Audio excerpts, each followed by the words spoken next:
한국어 단어 조성 원리를 토한 한글 문해력 강좌 한자 공부의 왕도 97번째 시간을 시작하도록 하겠습니다.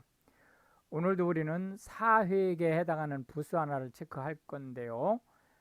가로다 라는 의미의 왈부를 살펴보겠습니다.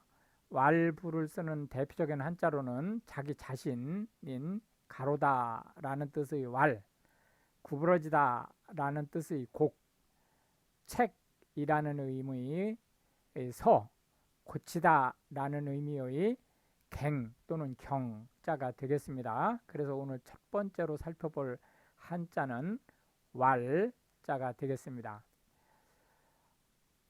가로다 라는 얘기는 옛날 한국어에서 말하다 라는 뜻을 가지고 있습니다. 그래서 가로왈 하면 말하다 라는 의미가 되겠고요. 수직으로 길게 하면 날 또는 해라는 의미의 일자가 됩니다. 그렇기 때문에 이제 왈자를 쓰려면 양옆으로 길게 쓰는 것을 신경 쓰셔야 된다. 하나, 둘, 셋, 넷. 수직으로보다는 수평이 더 긴 그런 상태가 왈자가 되겠고, 그 거꾸로가 일자가 된다. 이렇게 보시면 되겠습니다. 가로다는 현대 한국어에서는 말하다 라는 뜻을 가지고 있다 라고 보실 수 있겠고요. 왈자는 지금 현대 한국어에서는 거의 쓰이지 않습니다. 그래서 실제 이제 공자왈 그러면 옛날 한국어죠. 그래서 공자님께서 말씀하시기를 우리 그 성경 특히 이제 흠정역 성경에 보면 God the Lord said라고 하는 말하고 같은 거예요. 그렇게 보시면 되겠고, 현대 한국어에서 가장 대표적으로 왈자를 쓰는 게 이제 왈가 왈부 또는 왈가 왈부하다라는 의미인데요. 이 말은 가능하다고 얘기하는 사람이 있는가 하면 불가하다고 얘기하는 사람도 있다라는 얘기예요. 그렇기 때문에 어떤 사안에 대해서 옳다고 주장하는 사람과 그르다고 주장하는 사람이 팽팽하게 맞설 때 왈가왈부라고 얘기를 한다. 두 번째 한자는 굽다 라는 의미의 곡자가 되겠습니다. 구부러지다 라는 뜻입니다. 그래서 굽다라는 의미의 곡자가 되겠는데요. 이 곡자는 노래라는 의미의 곡을 함께 가지고 있는 것으로 보시면 되겠습니다. 하나, 둘, 셋, 넷, 다섯, 여섯에서 총 6획에 해당하는 한자가 되겠습니다. 그래서 곡하면 구부러지다 라는 의미의 곡자하고 노래라는 의미의 곡자로 쓰인다. 이렇게 보시면 되겠고요. 곡선 그러면 이런 직선이 아니고 이렇게 구부러진 선을 얘기하는 거고, 곡조라고 하는 것은 노래, 가락을 얘기합니다. 작곡이라고 하는 것은 노래를 만드는, 노래 가락을 만드는 것을 얘기하는 거고요. 편곡은 오리지널 곡을 바꾸어서 색다른 느낌을 갖게 하는 것을 얘기합니다. 예를 들어서 조를 바꾼다든지 또는 가락 자체의 길이를 바꾼다든지 이런 이제 형태를 통해서 곡을 변하게 해서 느낌을 달리 주는 것을 얘기하고, 희곡 하면 연극 대본 얘기합니다. 여기서 희극이라고, 곡이 아니고 극 이렇게 쓰면 희극하면 코미디라는 뜻을 가지고 있죠. 왜곡하면 사실을 잘못 전달하는 것을 얘기하는데, 왜곡은 이 말 안에 고의성을 내포하고 있습니다. 즉 왜곡하다 그러면 오류를 범하는 것이 아니고 고의로 오류가 되게 하는 것을 얘기하는 거죠. 곡해라고 하는 것은 잘못 해석을 한 것을 얘기합니다. 오해라는 말이 있는데, 오해는 본인이 원하지 않는 상태에서 정황을 잘못 파악한 거예요. 그런데 곡해는 다분히 고의성이 포함될 수 있습니다. 꼭 그런 건 아니에요. 꼭 그런 건 아니기 때문에 곡해도 오해일 수 있어요. 그러나 곡해와 오해의 뉘앙스의 차이는, 오해는 같이 중립적입니다. 그러니까 잘못 본 거예요. 그런데 반해서 곡해는 감정적으로 무엇인가를 조금 안 입고 와서, 또는 좀 베베 꼬아서 해석을 함으로써 다분히 고의적으로 상대방의 뜻을 잘못 해석하는 것을 얘기한다. 통상 곡해가 내가 잘못 해석하는 데 반해서 왜곡은 다른 사람이 잘못 해석하게 하는 거예요. 곡학 아세라고 하는 것은 학문을 왜곡시켜서 세상에 아첨한다, 이런 뜻을 가지고 있죠.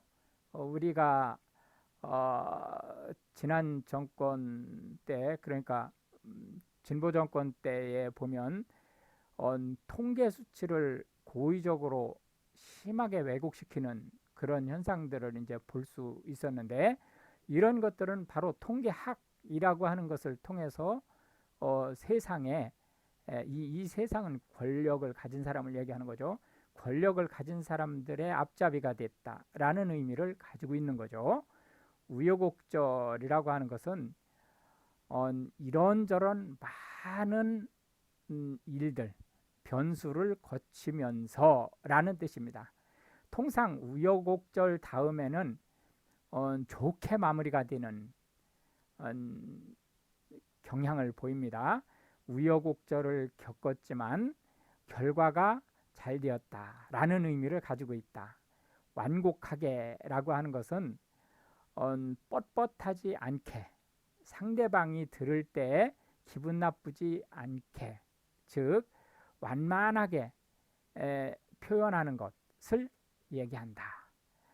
마지막 한자는 서자가 되겠는데요. 글을 나타내는 서자가 되겠습니다. 이 서자 밑에 한일자가 추가되면 낫이라는 의미의 주자가 된다고 그랬죠. 해서 이 서자는 글을 얘기하고, 이 밑에 이렇게 한일자가 써지면 주자가 되는 거죠. 한 번 더 써보겠습니다. 하나, 둘, 셋, 넷, 다섯, 여섯, 일곱, 여덟, 아홉, 열 해서 총 10획에 해당하는 글씨가 되겠습니다. 그래서 이 서자는 글자라는 의미도 일부 가지고 있습니다. 그렇지만 이제 글자보다는 기록을 얘기한다, 이렇게 보시면 되겠습니다.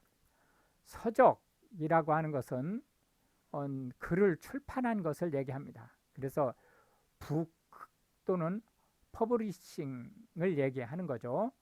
도서라고 하는 것은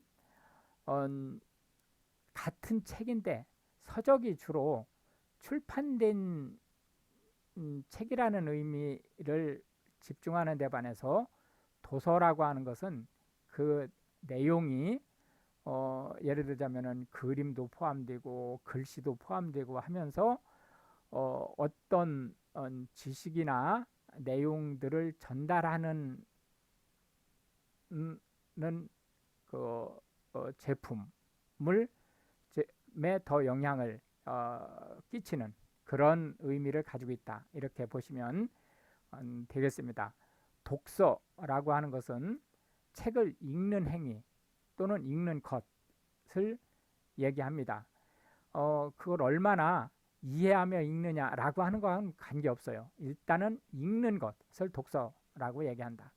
서점이라고 하는 것은 출판된 책을 상업적으로 판매하는 점포를 얘기하고, 교과서는 주로 학교에서 교과 과정에 쓰이는 기본적인 도서, 참고 도서가 아니고 강의용 도서를 얘기합니다.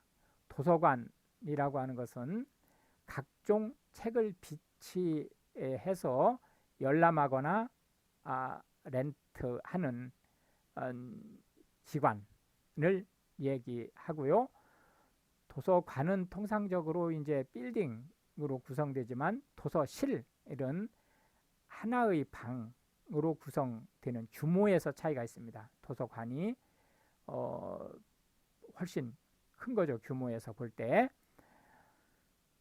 도서관에는 꼭 그 출판된 책만 있는 게 아니고 지금 현대 도서관에는 각종 그 멀티미디어 자료들이 함께 보관되어 있다. 이렇게 보시면 되겠고요.